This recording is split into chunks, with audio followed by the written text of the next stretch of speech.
Welcome back, everyone. I'm the Bella Gamer, and we're back with another Archetype tier list. It's been a while since the last one.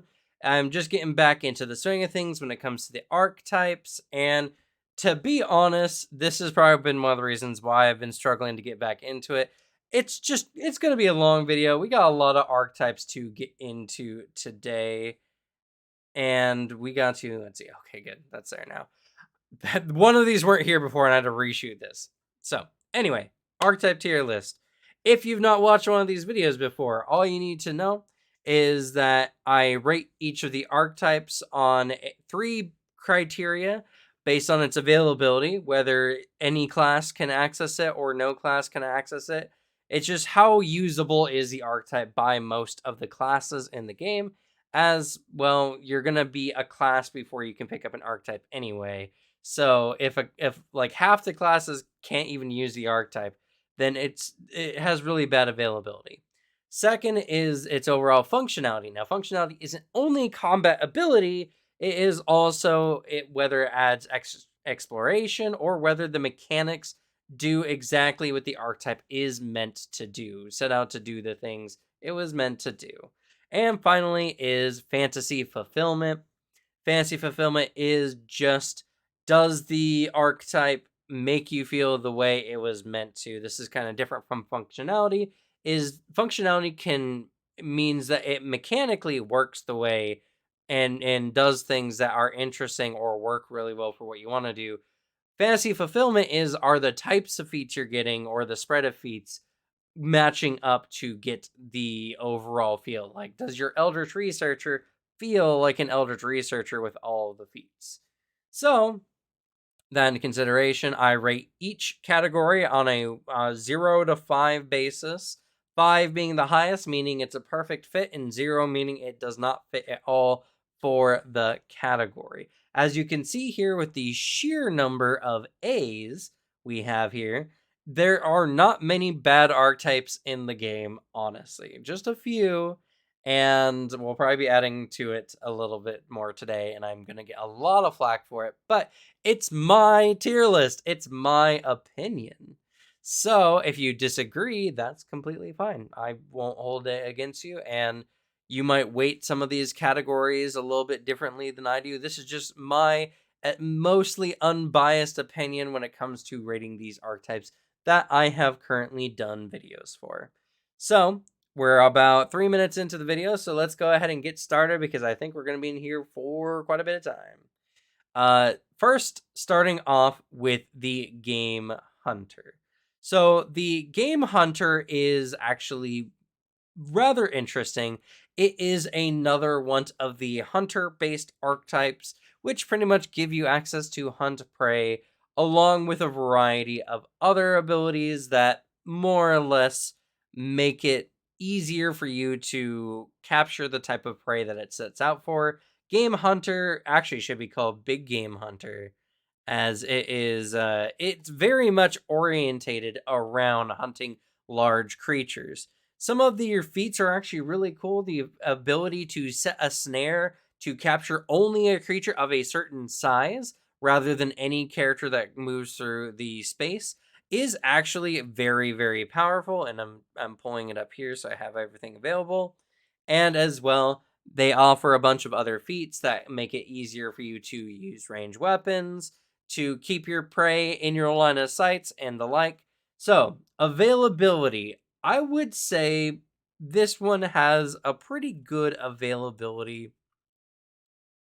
Now, obviously, this is a much more martially leaning archetype, but I do feel like some of the abilities are really good and can be useful on non-martial characters. For instance, Hunter's Aim, which is a ranger feat typically, that allows you to get a +2 circumstance bonus to hit your target when you're aiming at them. Is it circumstance? It is.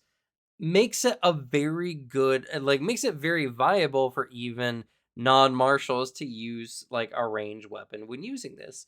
So I'm going to go ahead and give that 4 points. The overall functionality is, I think it does everything it wants really, really well. I think it offers a lot of things. Now, there's not a lot that goes into it as far as, like, for instance, tracking your prey. Obviously, you get hunt prey, which does allow you to gain some benefits of tracking, but that is the only aspect that does. So I can't give it a full 5 points. I'm going to go ahead and give it 4 points for its overall functionality. It does a lot of things well. It has some good combat abilities, not really a lot of utility abilities, unfortunately, but it does make trapping really good. So, functionally speaking, it's a very good general archetype as long as your objective with your character is to hunt creatures, especially creatures that are larger than your standard medium small like ancestries. So that leaves fantasy fulfillments. Now, the fantasy fulfillment is unfortunately a little bit lacking. While a lot of the features do, in fact, lean very much into, being able to target creatures, hunt prey, all that kind of stuff, there's just no flair to it. Nothing of this particular archetype really speaks out other than its pure functionality for what it does, which is good, just not great. So overall, I'm going to go ahead and give it 3 points for its overall fantasy fulfillment. It does the job, but it doesn't have any flair and it doesn't do anything kind of special other than just giving you the right number of feats to do what you want to do. So all that together, that's going to be 11 points, which actually is going to put Game Hunter up in A, which I'm sure there's plenty of you out there who are already so stoked that there's another A on the list. So, yeah. Whoops, phone.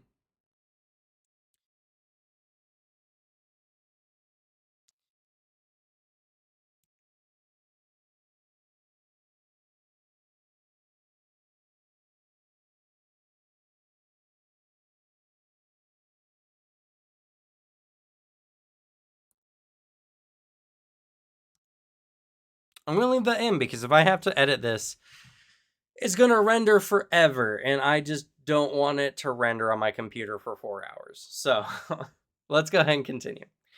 Next up is the Jellied Shard. Now, this is the first artifact to appear on the archetype lists, but not, I don't think it's the first. Maybe it was the first archetype artifact that I did. It's one of two, and it's the first one that's going to be here on the archetype list or tier list as it was. So the Jellied Shard is very interesting. What it more or less does is it makes you into, it's a spellcaster, essentially similar to a spellcaster multi-class archetype. It gives you most of the things. Actually, it gives you almost all the things, though with a little bit of a twist. It focuses primarily on giving you a list of cold related spells that you add to a spell repertoire. They're from the Arcana list, and with the new changes coming up to the remaster, it doesn't matter if Arcana is your main spell casting like type. Your spell proficiency is going to remain the same for this particular archetype, which is very good. So that in taken into consideration, and it's going to function very well. So let's go ahead and talk about availability. It is a spell caster based archetype that does mostly cold, and its focus is mostly cold. I'm going to say, generally speaking, it is very good. Now, there's a lot of feats that are meant for frozen areas or areas that you're going to suffer extreme cold or extreme heat, but those are very niche in general. So, with all that taken into consideration, I do think, even though this is a spellcaster based essentially archetype, I do think this has a lot to offer martials as well, even though I don't know if there's a lot of good utility cold based spells. So, taking that into consideration as well, I think I'm going to mark this in the 3 point category. I really want to make it 4 points, but I feel like it is just shy because it might not work for everyone and has a lot of niche functionality, more or less. And speaking on functionality wise, I think it's overall good. It's a really good, like, if you're going to go into spell casting, it is very solid, and you're going to pick it up because you want to do cold based spell casting, which makes it very perfect for that. Now, as I mentioned before, some of the feats are very niche. They're related to, like, you don't suffer from difficult terrain caused by ice or snow, which, and some campaigns are nice, but not in most. And you might want to be a cold caster in any kind of situation. So that being taken into consideration, I'm still going to make it a 4 in its overall functionality. The bonus comes mostly from its ability to give you the same things that a multi-class archetype does, like you get extra spell slots, extra spell levels and all that, or spell ranks and all that kind of stuff. But you also get a little bit something extra on the side, which I think makes it really good. So I'm going to go ahead and give it 4 points for its overall functionality, and that leaves its overall, like, fantasy fulfillment. Does it fulfill the fantasy?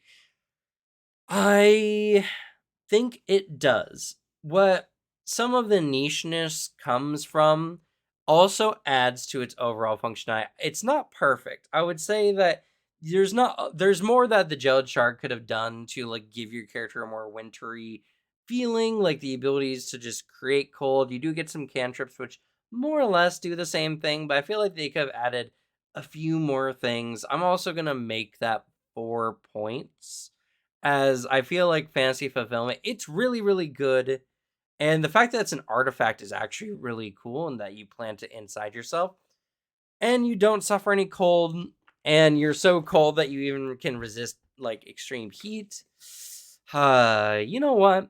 I think I'll give it 5 points for its overall fantasy fulfillment. It does really, really well.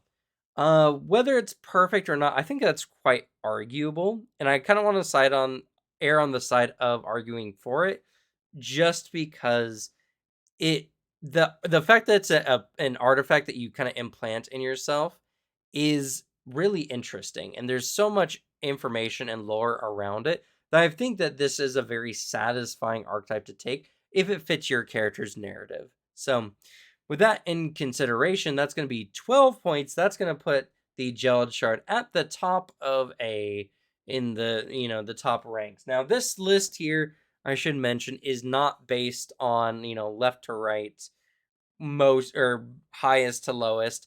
It's in alphabetical order. It makes it easy to find whatever archetype you are. And this list is going to be massive, with over 200 entries at some point in the future. With that in consideration, I'm going to, leave it in alphabetical order so it's easier to see things on this list. So let's move on to Geomancer. Now, Geomancer is let's talk about its availability. Geomancer is very specific. It's based on elemental spellcasting, and you need spellcasting in order to make the most use out of it. Now, it's very cool and a very interesting archetype, but availability-wise, you need to be both an elemental-based spellcaster and a spellcaster in the first place. There's not going to be a lot of martial classes that are going to want to pick it up, as its biggest features empower, someone who's already a spellcaster.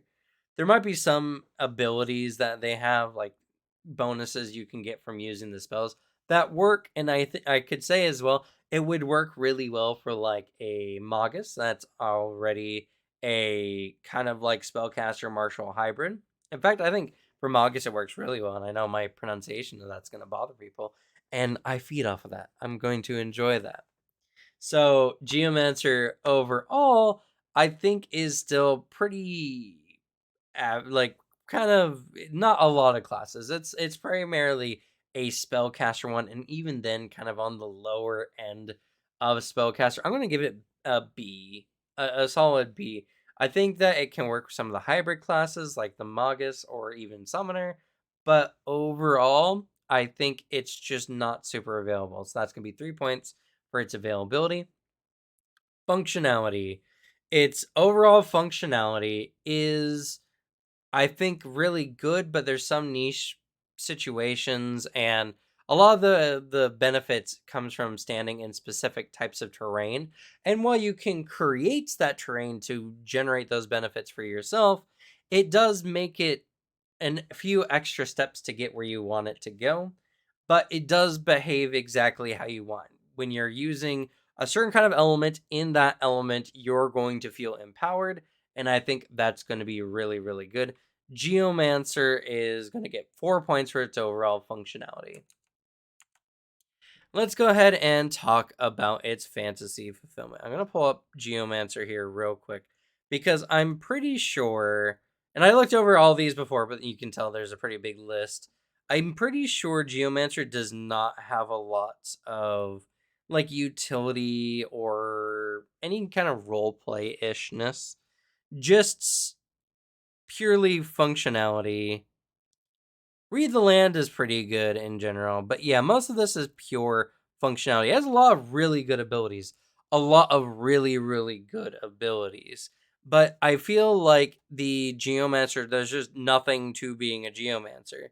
There's not a specific benefit to a Geomancer. And so, or, well, that's not true. There's a benefit to being a geomancer, but there's no feeling. Like, what is a geomancer? This is a purely mechanical based archetype, and thus doesn't really do much for the fantasy fulfillment.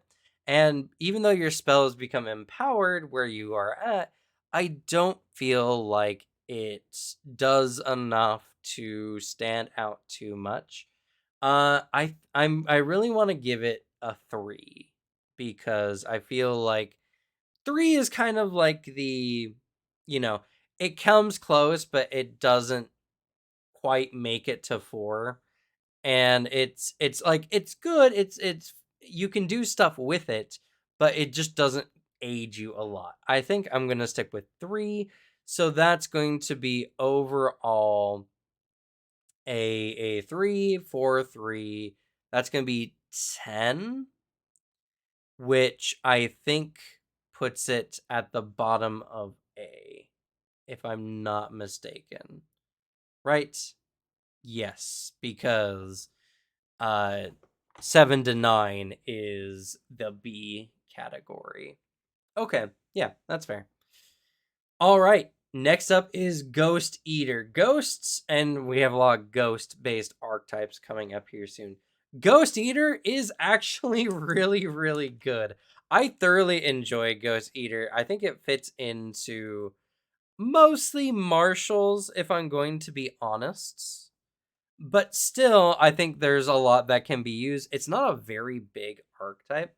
So if we're talking about overall availability, I would say it's pretty good overall. Cross the Threshold is just a really good ethereal jaunt, and Reach the Beyond and Disrupting Strikes are more martially focused. Uh, yeah, it's a very martial based archetype. So that in consideration, unfortunately, as much as I love Ghost Eater, its overall availability it mostly helps martial based classes. And a spellcaster can only really benefit from Cross the Threshold. So I'm gonna have to give it a 3 points or a B essentially in its overall uh, availability, as like half the classes in the game are just not going to be that interested in it. A little bit more than half, I think, now with kineticist added into the game, which is something to consider. Let's talk about functionality. Ghost Eater lets you hunt ghosts like perfectly, and not only that, it has probably one of the coolest abilities in the game, Cross Threshold. I mentioned it before, but you get a better ethereal jaunt. You get an ethereal jaunt that you don't need to sustain, and it lasts for 10 minutes. And ethereal jaunt just kind of lets you go anywhere. It's like a much lower teleport, but it's very, very solid. The other features just let you hunt ghosts.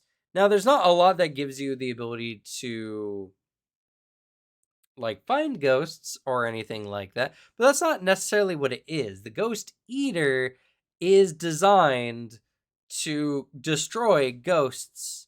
So I'm going to give it a 5 in its overall functionality. Ghost Eaters general vibe and like functionality is really, really good for what it sets out to do. And with that, we're going to talk about its overall fantasy fulfillment. Its fantasy fulfillment is pretty hard carried, honestly, by Cross the Threshold, as a lot of its abilities are good. Disrupting Strikes is genuinely a really good ability that, you know, you would use on fighting undead of a lot of varieties, but especially ghosts. But there's no utility. There's not a lot extra going on here. It's all just fighting ghosts. And while it can feel good, there's just a lot of classes and archetypes that already kind of do the same thing. So I'm going to give it 3 points. It does do those things very well. It does, your character is capable of just smacking a ghost if they want. They even get a ability to essentially make them become ghost-like. And like I said, the functionality works very much what it's orientated towards. So I'm going to give it 3 points in general. 4 points I would give if its fantasy fulfillment offered some kind of additional feats, abilities to communicate with ghosts or something. Just a little bit more than just destroying ghosts. But I don't know. Maybe I'm just being a little too picky. So that's going to be overall 11 points, putting Ghost Eater in A, which I think is very fair, though for me personally, if I was to look at it unbiasedly, I think Ghost Eater is a solid S. It's a really good archetype. All right, Ghost Hunter. Now, this one is kind of the opposite in a lot of ways. Not the opposite, but this one's a lot more role play based. There's a lot of role play functionality in this. Being able to, make an impression, get spirit lore. You have the ability to cast some extra spells, and this one also gives you additional spirit spells. This one's really, really cool. This is not the one I thought it was, though. I thought this was the one that gave you access to the capturing ghosts. What one is that one? I don't know. But anyway, let's go ahead and talk about availability. Ghost Hunter is really good and I think could fit in almost any class. There's not a lot of leaning one way or the other besides the spell casting it gives you. But the spell casting it gives you is much more orientated towards utility than it is for functionality or just like, using your spell attacks. Now, it even gives you like first level spells from the occult spell list and eventually up to third level spells. I think, and the occult spell list is really good, and it's any spell that has the divination, enchantment, or necromancy, which has a lot of utility. So I'm gonna give this one a 5 in its overall availability. I could see most classes taking this particular archetype, and most characters who do want to go fight ghosts or have anything ghost related in their general story, I think is very, very good. And on top of that, the extra spellcasting makes it good even if your campaign is not based on ghosts. So, speaking on its general functionality, it functions very, very well. Now, Ghost Hunter would mean that you would have a lot more ability for fighting ghosts, and there's not actually a whole lot towards fighting ghosts. There's Ghost Strike. Otherwise, you're supposed to essentially use magic or your own abilities, or, just whatever you have on you. So I can't give it a 5, unfortunately, because as a ghost hunter, you actually don't do a lot to actually hunt ghosts, sadly. But you can find them better than any in pair with the Ghost Eater. This could be a really good setup for an actual Ghost Hunter character. So I'm going to go ahead and give it 4 points for its functionality. It has a lot of really good things, a lot of good narrative things, but I just don't see Ghost Hunter really. I don't see ghost hunters actually being very proficient at fighting ghosts, ironically. Or at least especially better at it. Now, the fantasy fulfillment. Yes, the fantasy fulfillment is really, really good. The ability to make an impression on ghosts, to speak to ghosts. Lots of good roleplay abilities, bonuses against haunts, even ghost strikes, allowing you to strike an incorporeal creature without a specific rune, is really good. And there's just a lot of really, really good function. I think it feels very, very good. I'm going to give Ghost Hunter a 5, actually, in its overall, fantasy fulfillment. So that gives a near perfect score of 14 points. That's pretty massive. Ghost Hunter goes up in S, which is surprising to me, actually. But it does work really, really well for what it sets out to do. Now, again, as I mentioned before, this is not a combat-based list. These archetypes are based on what you would buy or get the archetype for. And this particular archetype would be very much for hunting ghosts in a more like ghost hunters kind of way, rather than fighting ghosts, which is more of what Ghost Eater does. That being the case, even if I was to knock down its functionality even one more point, I feel like in general it would still be an S, so by my scoring standard. So I do think it belongs in S, but it doesn't make it any less surprising. All right. Ghosts. Oh god. This one is gonna people aren't gonna like me for my opinions on ghosts. Ghost is a very strange archetype, and before I continue, I'm gonna state first, yes, I'm aware. I was told 100 times in the video. The ghost isn't bound to a site. A lot of the ghost functionalities from the ghost monster don't apply to this ghost, and this ghost can kind of go anywhere. I understand that. But it just anyway, let's talk about its availability. Ghost requires your character to die and to become a ghost, which is something that I find that even though any class can technically benefit from or can become a ghost, I don't think the ghost archetype necessarily leans one way or another as far as the classes are concerned, which would normally be a good thing. Your character has to die. And on top of that, you need some kind of goal or your ghost just passes on. This makes it very, very rough to like generally deal with.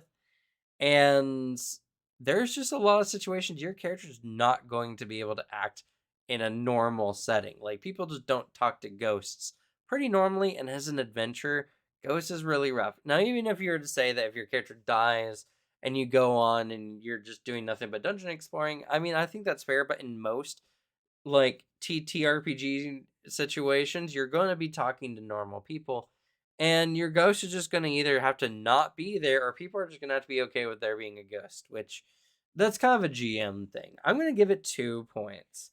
It's not terrible, and because it can work for any class, it's okay, generally speaking. But I don't know. And this next part is going to be rough, as functionality.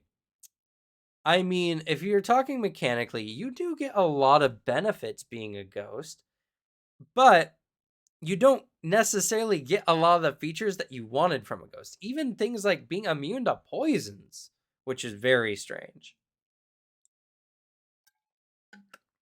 Now, I do understand that generally speaking, the ghosts is supposed to be balanced in the game. Pathfinder 2E is an incredibly balanced game. But I just wish that if they were going to handicap the ghost archetype this much, that they should have just come up with a different thing for you to become. Like, I don't know, maybe a wraith or something. Even though a wraith is another type of spirit, make some creature that is not entirely like, you can't go through walls. You can't fly necessarily that high unless you take certain feats. And if you want to, if like, there's such a feat sink into this to just feel like a normal ghost, right? To get what other ghosts have. I'm gonna give it 1 point in its overall functionality, which is pretty abysmal, as it just, yeah, I don't know. Its functionality is just kind of awful. I might be willing to go up to 2 points, but 1 point, that's my opinion. It just doesn't feel good, and there's a lot of mechanics that just don't feel like being a ghost. Which means fantasy fulfillment. The fantasy fulfillments, there's a lot of features that are interesting as far as telling the narrative of your character. Your character has a lot of ghostly like features. I feel like it just kind of, again, kind of pushes against itself in ways that are not super good.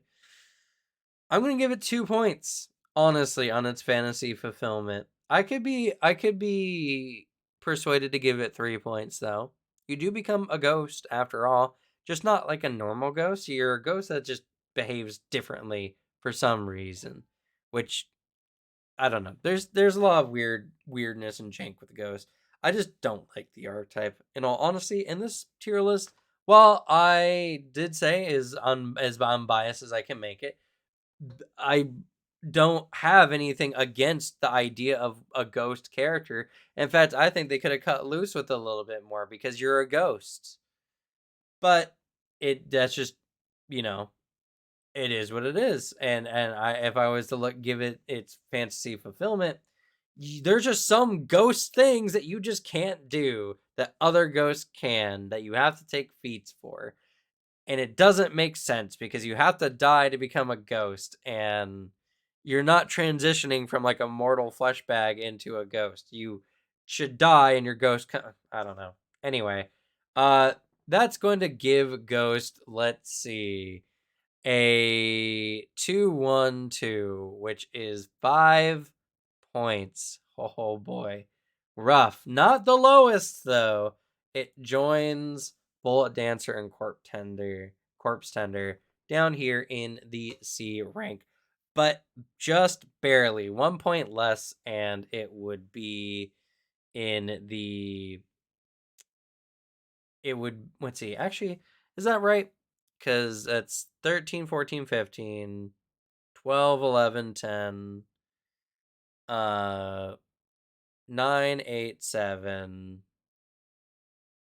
9, 8, 7, 6, 5, 4. Yes. Okay, yes. So down here in C, Ghost goes. But it's going to be redeemed by Ghoul. Ghoul is, in fact, what I think a generally very good like undead archetype. Probably the best undead archetype in my opinion. It works really well. There's a lot of interesting features. So let's talk about availability. Now, again, your character needs to die to become a ghoul. And there's not a lot of situations that your character is going to be able to just come in without being suspicious. But I will say, at least you could hide your ghoulish nature much easier than one could hide being a ghost. So, I will say that with that taking in mind, the fact that you can much easier disguise and kind of get away with it a little bit better, I'm going to give it 3 for its overall availability. It's also a very heavily martial based archetype, and spellcasters are really just not going to be very interested in the ghoul, which is understandable. Actually, no, I'm gonna give it 3. You know what? I think 2 would probably fit it a little bit better because of the fact that, unlike Ghost, actually, it mostly leans martial specifically. I think that adding some of the martial abilities that it gives you could be interesting for some. Yeah, I'm just gonna give it 3. 3 on a gut. You could say it's unbiased. I don't think it'll change its position. Let's talk about functionality. Functionality, your character is a ghoul. Like, I don't know what you want me to say. Your character acts, behaves, and functions like a ghoul. You eat flesh. You need to eat flesh. You got you can jump like crazy. You can paralyze people. You have all kinds of things. They even added some extra really interesting like stuff on top of it for like the one ghoul god, which I think is really, really cool. Functionality, I have to give it a 5. you behave exactly like a ghoul does, which is something I wanted for ghosts. Ghoul works really, really well, and you might be able to argue that they're not 100. They're really close. They have so many good abilities that let them just function pretty much like a ghoul, that I would say in general that you just become like a ghoul. So if you wanted to become a ghoul, which is what functionality is based on, you got it. So 100%, 5 points straight for its functionality. Now, the general character, uh, character or fantasy fulfillment is the word I was looking for. The fantasy fulfillment, I think, is really good. You do just become a ghoul. And on top of that, I'll also add the additional secrets, cult stuff that you get kind of in the end levels of the ghoul that you can add on to your character are all really, really cool and make ghouls much more interesting. Lore wise, ghouls became more interesting when I learned about this archetype in particular. There's so many things here that make Ghoul. It's a very big archetype overall. I'm going to have to give it 5 points in its overall functionality. And that makes it let's see. Oh, you know what? That would make it 13 points, which would put it at the bottom of S. If I made it 2 points for its availability though, that would make it drop down to A. Now the question is, do I think Ghoul is an S ranked archetype? And you know what? My gut is saying no. So, ironically, my gut says no, but this would just make it more in line with being more unbiased. If I knock down its availability to 2 points rather than 3 points, then it will be an A rank, and I think that's better where it sits because again, it's very martially focused with some things spellcasters could like, I suppose. But you also need your character to die, and you also have some extra like things that you need to worry about being a ghoul, which just kind of makes it not a very appealing choice, I feel like, to a lot of players. So I'll give it 2 points, which will put Ghoul in A. I don't think it's quite S tier, but I think it's high A at the very least. And if you want to put it in S tier, I think that's completely fine. Gladiator. This archetype is very fun. I have some problems with it though, because its base functionality requires you to have an audience, which is not something that players typically have a whole bunch of. But you can do a lot of very interesting things. Now, Gladiator, general availability. It has a lot of things that technically a bard could benefit from, and spellcasters in general, as it has a lot of intimidation based archetypes, as some really good uncommon ones given to it by the Firebrands book, which I think is very, very, very good. Lots of good ways to demoralize using your performance, which I am all for. Playing to the crowd also is just another thing that anyone can benefit from. So I'm going to give it 4 points for its general availability, even though it kind of leans more on the martial end of things. I don't think 100%. I think it can benefit both sides. And Bard specifically, Gladiator and Bard fit so well together. So putting it a little bit above like some of the pure like half and half style of archetypes, I'm gonna give Gladiator 4 points for its overall availability. Functionality. Yeah. So functionality is very unfortunate because the you need spectators for play for the crowd, and there's a lot of other feats that kind of go off of play to the crowd, which is rather unfortunate. If you want to be a gladiator, I think it's good, though I think it is overly playing on the showmanship of being a gladiator, making you more feel like a WWE style pro wrestler than an actual like Roman style gladiator. I'm going to give it 3 points in general for its functionality. I think it does a lot of things very interestingly, but play to the crowd is just a really big weakness, and that's unfortunate because it's also one of its biggest kind of features. And Gladiator lore is very, very specific. And while a lot of lores are very specific, Gladiators particularly are very, very specific. So, yeah. Overall functionality, I think it's okay, but I don't think it does anything super, like, wowing. So I'm going to give it 3 points. Fantasy fulfillments. Really good fantasy fulfillment, actually, in my opinion. It gives you access to a lot of interesting weapons that gladiators use, which is really good for characters who don't normally get trained proficiency in those kind of weapons.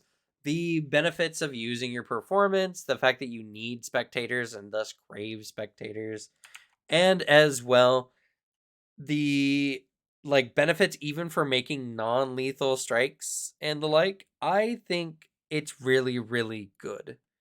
I think it's almost perfect. I think I would like a little bit more functionality to make you feel more Roman-esque. I'm going to give it another 4 points. So, that being said, that's 11 points. That puts Gladiator firmly in A. Golden League Jun. This is a very interesting one. This one essentially means, or makes your character kind of a bruiser for a mafia-esque group, which is very good. You get a lot of very interesting things in the dedication. You also get abilities to, you know, physically menace people. Your rope mastery allows you to climb or to use ropes very well. There's a lot of very, very interesting things. Though, I will say that its prerequisite of being a master in underworld lore is really, really rough. Whole master proficiency in underworld lore to gain access to Golden League June is downright terrible. Now, underworld lore, I will mention, is a lore that can be used for making income, which in itself doesn't make it the worst, but it's still not good. Using a lot of skill proficiencies in Golden League June is just not good. In addition, it's mostly designed for martial based characters. That being said, I'm going to give it 2 points, unfortunately, in its availability, as master proficiency and the lore is really, really rough. You can do it. You can additional lore. I think can just allow you to do it for a skill feat, which is not terrible, but still, I and it's leaning. I'm just gonna give it 2 points. I just feel better saying 2 points rather than 3, even though you couldn't easily get to master in underworld lore with additional lore feat, which I acknowledge, but that I don't know. And it's martial leaning. It's just like it's the martial leaning 3 score that I normally give, and then the dock down for needing that master proficiency. Functionality. It does some very interesting things. Its general dedication allows you to gain skill proficiencies, and if you get a success earning an income with like underworld lore, it's a critical success instead, which I think is really, really cool. Beneath notice and menacing prowess together make the character feel very, very good at what it does. But in the end, it's a very small archetype. There's not a lot going on. And there's just not a lot of extra stuff. Now, Silent Sting is really good. It's a reaction that benefits the use of or lets you just hide a weapon as soon as you strike with it immediately to see if no one notices. This is a really cool thing, really cool functionality. But I feel like there's just more it could have done. Uh Being a thug, I would have preferred some more like dirty tactic style things, maybe like some rogue feats, for instance, and it just didn't pick any up, which is very sad. I'm gonna give it generally 3 points. I think overall it is just not quite enough for 4 points. I think the point difference literally is just it's just not a big archetype, and the very few things you do, I mean, you're really good at earning an income through underworld lore, which I think is a really good benefit of the archetype. But if the I don't know. It's just not the best. So I'm gonna give it 3 points. And finally, fantasy fulfillment. Now, all the earned income and all the benefits, the fact that the general dedication fee itself makes any time you recall knowledge or earn an income using Underworld lore get a critical success on a success is really huge for making your anytime your characters stop off in a city for any length of time, your character is already in on it, already connected in places, and this could be used in a lot of really good ways. I do generally think that it is a very, very solid archetype for the fantasy that it is. You want to be a thug, you want to be connected to the underworld lore. I think this is very solid. I'm going to give it 4 points in general for its fantasy fulfillment, mainly just from the dedication alone, but some of the other features all blend together to make your character feel genuinely like they are an actual thug. So all that can together will come up to 9 points, putting Golden Legion just at the top of B rank. Golem Grafter, a very, very interesting archetype. Now, it does require expert arcana and crafting as its prerequisite, but an ally can actually have these and you could still pick up this archetype, which I think is really cool. That's a huge boost in its overall like availability. It's very accessible for almost anyone because even if you're a class that does not get a lot of skills, that is not interested in going into Arcana or interested in going into crafting at all, if you have a party member who is, bim bam boom, you have access to Golem Grafter and a connection to another player in the party, which I think is really cool. Now, this archetype, though, is unfortunately much more focused on martial like abilities with a lot of other niche like things. I don't see many spellcasters picking this up, so unfortunately, Golem Grafter is just going to have to get my default 3 for just kind of leaning too far one way on the martial spellcaster scale. Functionality, I do like a lot of the bits. You get different golem parts, replacing arms, legs, even your lungs, which is really, really cool. Mechanically speaking, though, a lot of them are hyper niche, and Quicken Heartbeat, where you replace your heart with an animated Quicksilver heart, is genuinely a baffling. Like, you use an action to gain Quickens, so your next turn gain gain an action.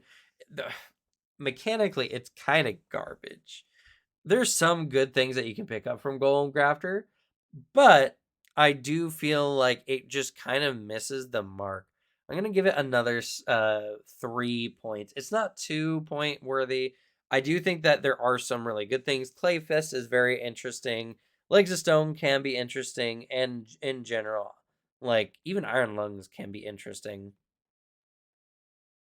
It also just increases your maximum HP every time you take it, which is generally helpful. I think just with the dedication alone giving you the extra HP makes it a 3 rather than a 2.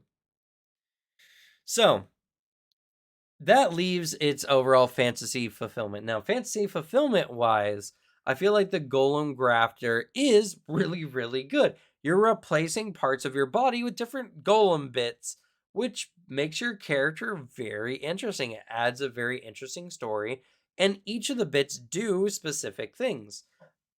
I'm going to say, due to the functionality, it's not going to feel that good to be like made of a bunch of golem bits, but I do think in general it has a lot to offer for someone who wants to dip into the narrative enough. I'm going to give it 3 points as well for its fantasy fulfillment. I could be tempted to vote for a 4, but I don't think this archetype is. If I put it at 4, that would put this at 10, which puts it at the bottom of A. I don't think Golem Grafter is an A tier archetype. So I'm going to put Golem at the high end of B, which I think is very fair. Here's a big favorite of a lot of people, the Hallowed Necromancer. The Necromancer who goes against the idea of raising zombies and instead is focused on ending them. This is a really fun archetype. Now, unfortunately for availability wise, it is not only a spellcaster based archetype. Granted, you only need the ability to cast one necromancy spell. But you do need the ability to also cast from spell slots. So, unfortunately, how Necromancer leans very far on the spellcaster side, which means I'm just going to have to give it a default 3 for its availability.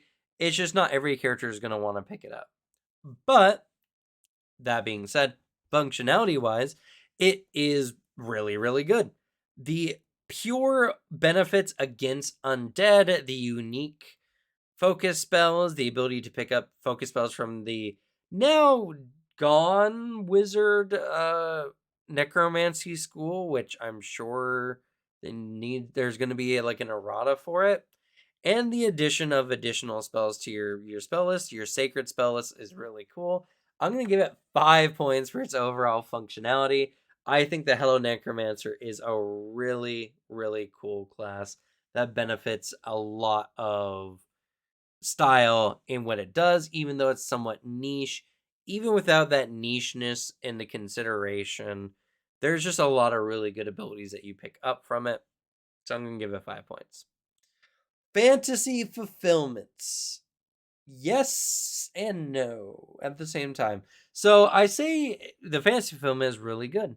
There's a lot of features here that are really good for dealing with undead, having abilities specifically for fighting negative energy, which will become void energy soon, and all kinds of things here. There's just not any like roleplay or exploration based abilities. It's all pretty much like benefiting your magic abilities.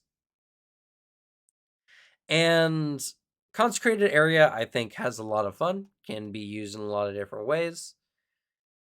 There's just not a lot that, like, what is a hallowed necromancer other than just a necromancer that focuses more on the positive end of necromancy than the negative, or I guess the void rather than the vitality. So, that being the case, I'm going to unfortunately have to give its fantasy fulfillment a 4 rather than a 5, just because it does give you a lot of cool spells.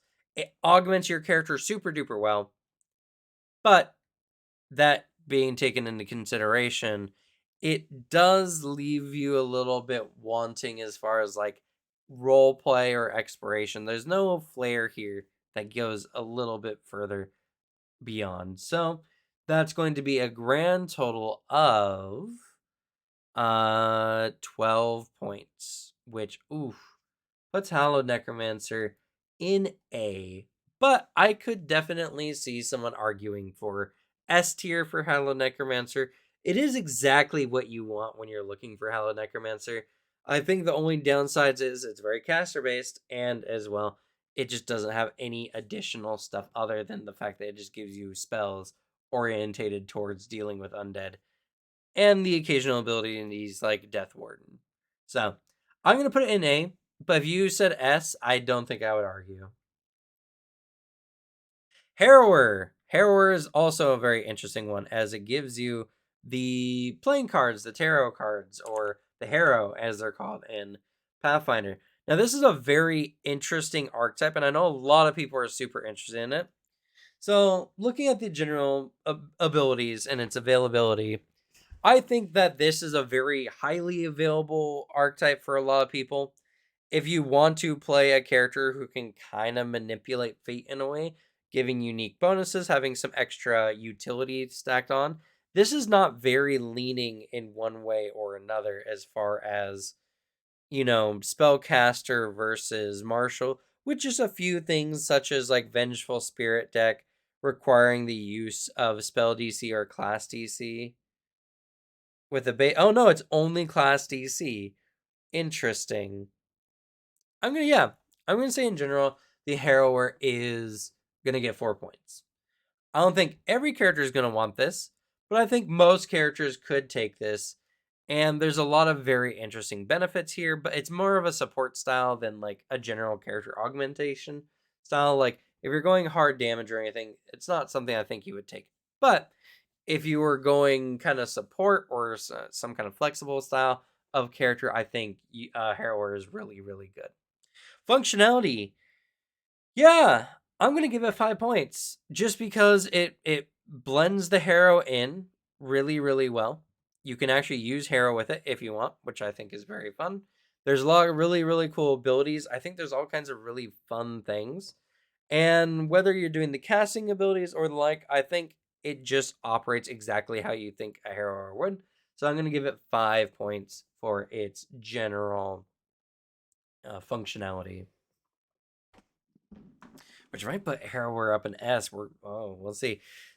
Now, general fantasy fulfillment. Fantasy fulfillment wise, I feel like the Harrower is. It's got a lot of good things going for it, mechanically speaking. I feel like you could use it and feel like you're altering things. I don't want to give it 5 points. I think I want to give it 4 points. As the Harrow deck has a lot of mechanical benefits. Reading the signs does give it a more of narrative flair. But I don't know. Some part of my gut is telling me that it's a 4, not a 5. Not that that changes a whole lot for ranking wise, but I don't know. Fantasy fulfillment wise, I just feel like it's just missing that little bit of something extra. I don't know. Maybe I'm off. It doesn't change anything. As with that, it's going to get a pretty whopping what 13? Let's see, 454. Yeah, 13 points, which puts it at the bottom of S tier, which is very interesting. But I think Harrower does a lot of what you want it to do. And if you want to add this aspect to your character, I think a lot of characters could really benefit from this. So, Harrower, I think, is a good S tier archetype. The Hellknight series. Armiger, Hellknight, Signifier, and Hellknight. So, overall, this is a really good archetype, but it's very hard to get into. It's an organization, so you need to be a part of said organization to, get in. And it's very based on law and lawfulness, which doesn't really benefit the most characters. And as well, you need heavy armor proficiency, which makes it really, really hard for a lot of other character classes. If I'm kind of adding it all, no, I think I'm gonna keep it this way, yeah. So I'm just gonna get 3 points across the board because even though Signifier is designed for spellcasters, you still need heavy armor proficiency to get it, which is incredibly rough. Then we're talking about functionality. Yeah, the order abilities that you get, the training to make you just immune to mental effects and to be highly emotionally resistant, in addition to being able to punish like wrongdoers in the site and the like. Hell Knights definitely deserve a 5 in its overall functionality. Each of the Hell Knights do really well. I think I would knock Signifier down from Hell Knight like proper and Hell Knight Armiger, even though Armiger gives you access to, everything. Signifier just has some weird functionality and doesn't really benefit spellcasters, which is strange because that's what it does. So I would probably bump down Hell Knight Signifier. Fantasy fulfillment. Yeah, you're a Hell Knight. You do a lot of Hell Knight things. There's not, I guess, a lot of exploration slash roleplay abilities. Fantasy fulfillment. You do get access to the Hell Knight plate, and it's an organization based archetype, which I gotta remember is not a very common thing. Yeah, I'm gonna give it 5 points. If you want to be a Hell Knight, You have to be a Hell Knight.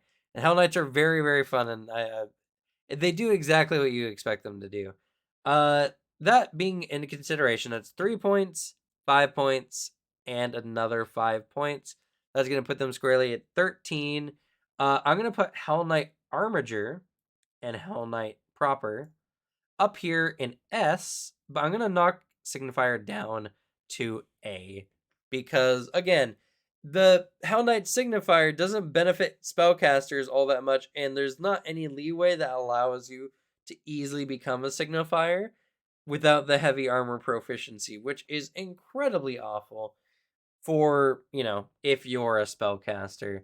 So Hell Knight Signifier is going to be knocked down just a peg below the other two, which sucks because I personally really, really like Signifier, but only for the narrative and like the feel of it rather than the actual practical use. So I think it's fair.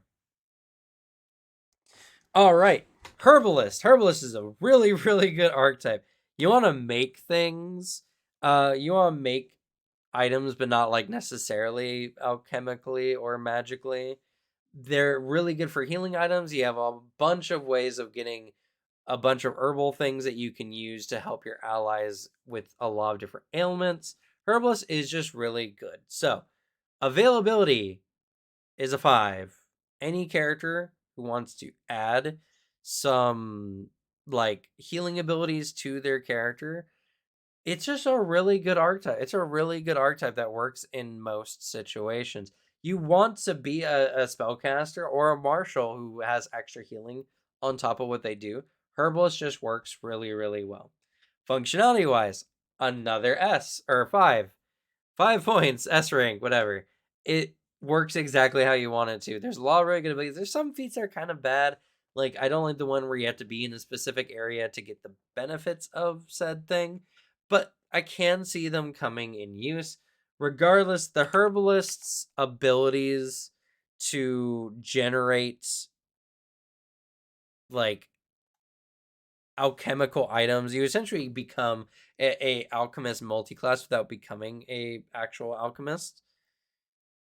In addition, poultices are really, really good. They're very, very, very, very strong. I think herbalist just 5, easy 5. And now fantasy fulfillment. Strangely, you can get a lot of cool herbalist based things, but nothing in herbalist like makes you, your character is your character that has herbal abilities, Nothing in herbalist changes your character's like identity other than you gain the abilities of a herbalist. There's no exploration, there's no RP stuff here. You're just really good making herbal items. You can throw this in. You could say your character does things on the side. Uh but in the end, herbalist doesn't change your character. You have to change your character to be more like a herbalist, which I think is overall sad. So I'm going to give it 3 points. The fact that you get benefits to your herbal items by being in a natural environment where herbs are available is really good and can be used for roleplay and stuff. And a lot of the items you make the herbalist feel really good to play. But overall, it doesn't. I don't like I said, it just doesn't do it all the way or enough to rank a 4 in my opinion. But regardless, 2 5s and a 3 makes 13, putting Herbalist at the bottom of S, which I think it deserves to be because Herbalist is a really good archetype. And Horizon Walker. This video was not as long as I thought it was going to be. I've also kind of just gotten more used to the idea of how these kind of videos work. So before I rank off Horizon Walker, I'm just gonna go ahead and do my pitch here. If you enjoy archetypes or these tier lists, please like and subscribe. You'll see a lot more content like this. I'm gonna be getting back into archetype content, and we'll be releasing regular archetype content again, as well as a lot of the other things I do on the channel. If you like Pathfinder 2nd Edition, that's the channel to be on. But let's talk about Horizon Walker. Horizon Walker is the traveler-based archetype. It's about going places, doing things, and thriving in any environment you find yourself in. In our game, Riptide, one of our players is playing actually a Herbalist as well, but also a Horizon Walker, and it's benefited them very heavily, especially because we're doing a water-based campaign. Horizon Walker works very well. The biggest problem I see with Horizon Walker availability wise is mostly just your exploration activity becomes very much kind of usurped by being a Horizon Walker. Now, obviously, if you're selecting Horizon Walker in the first place, it's probably what you want, but it's something I feel like I would mention as there's a lot of classes that have really good exploration activities in general. And Horizon Walker's major features all require like specific terrains, though of course you can adjust that. I'm gonna give it a 4 rather than a 5. I feel like a lot of characters would like this, but not every character could select this kind of type. I feel like there's a lot of classes out there, like Rangers specifically. Like Horizon Walker can augment them, but they also can feel like you're just getting a lot of stuff you would have gotten from your class anyway. But if you're using free archetype, that might even be a good thing. I don't know. They also have some feats that are just kind of strange in a lot of ways. Very situational. I think 4 points is fair for availability. Now, functionality wise, Horizon Walker does a lot of what it does very, very well. Even adds things like blind fight. Magical adaptation is a really good ability. I think I gotta give it 5 points. Horizon Walker allows you to go anywhere, do anything. Acclimatization is a particularly good feat for environmental stuff. Granted, not necessary, but still pretty good. If you want to be a good explorer like Horizon Walker, going anywhere, doing anything, this is the archetype to pick up. I would probably mark it down to a 4 just because of the nicheness of some of its abilities, which I think is fair, but you're picking it for most of its abilities. So I'm going to have to, I'll give it a 5. Now, it's overall fantasy fulfillment, right? What does it do to make you feel like a Horizon Walker? Nothing besides the abilities that it gives, which is a very strange statement, but what I mean is there's not a lot of flair. There's not a lot of cool things you can do. You're just good in a lot of different environments. And while magical adaptation I think is really good, being able to get up a set of primal spells that you can use once per day that help you kind of go anywhere, do anything. If your character's in a city, no one would know that you're a Horizon Walker.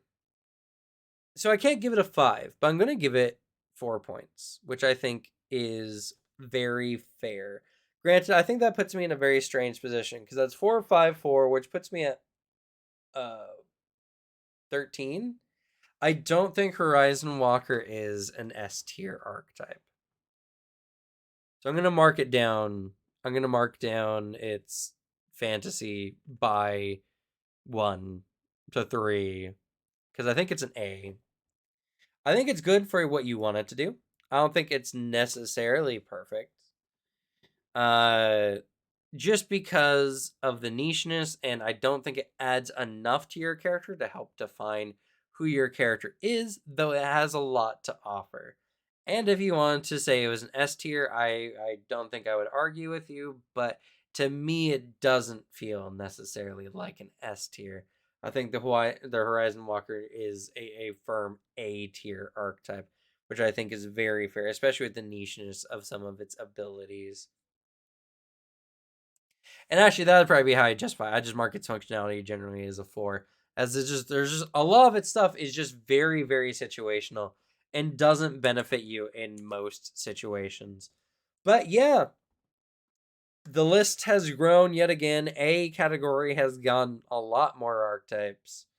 S tier got a lot of archetypes actually this time, more than normal. That's mostly because we added Hellknight, Armiger, and Hellknight, which if we reduce it by 1, it would be just a little bit above average, but still not too shabby. I do think I like this list where it is. I think this is all fair. I know Ghost is going to get me a lot of flack, and I'm prepared for that. But that's going to be it for me. Thank you all so much for watching. I can't wait to see your comments down below. So, I guess I'll go mentally prepare myself for that. Anyway, thank you all so much for watching. Good luck with your games. Leave the bad luck to me. And I'll see y'all next time. Bye.